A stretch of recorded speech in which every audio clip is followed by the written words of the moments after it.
नमस्कार मंडळी, तुमचं स्वागत आहे माझ्या पहिल्या यूट्यूब ब्लॉगमध्ये. तर आज आम्ही जात आहे एका सिक्रेट जागेवर. एकदम जागा एवढी जबरदस्त आहे की तिथं जात आहे. तर म्हणून पेट्रोल पंपावर गेलो, पटकन पेट्रोल भरलं गाडीमध्ये आणि आपल्या रायडरवर बसलो आणि हे निघालो आता गाडीवर बसून मस्त बढिया गेअर टाकलं. त्यात आपला गाडी हा दाखवत आहे आपल्याला रामप्रसाद. मस्त 6 जणांचा आमचा ग्रुप आहे. आम्ही लागलो रस्त्यानं दर्यापूरवर जात आहे. दर्यापूरवरून आम्ही निघालो, मस्त नाश्ता पाणी केला एका ठिकाणी. तर मस्त सेल्फी-वेल्फी काढली. जबरदस्तपणे काय मौसम होता, जबरदस्त. यात काका म्हणत करत होते, काय म्हणते काय माहीत काका बाबा हात वगैरे दाखवून. तरी काका गेले साईडनं. आपण निघालो आपल्या रस्त्यानं. तेवढं झालं, एवढ्या जोरात पाणी आलं की काय सांगायचं. पूर्ण ओलवलं. पण मौसम एवढा जबरदस्त बनला होता ना की काय सांगू तुम्हाला. एक नंबर मौसम बनला होता, खतरनाक. मस्त वारा चालू होता, थंड गार. त्यात बारीक-बारीक थेंब पाऊस चालू होता आणि लगेचच एवढा जोरात पाऊस आला की आम्हाला शेवटी थांबावं लागलं.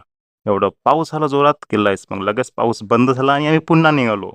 मौसम एवढा जबरदस्त बनला की आणखी खतरनाक. पण थोड्या वेळात काय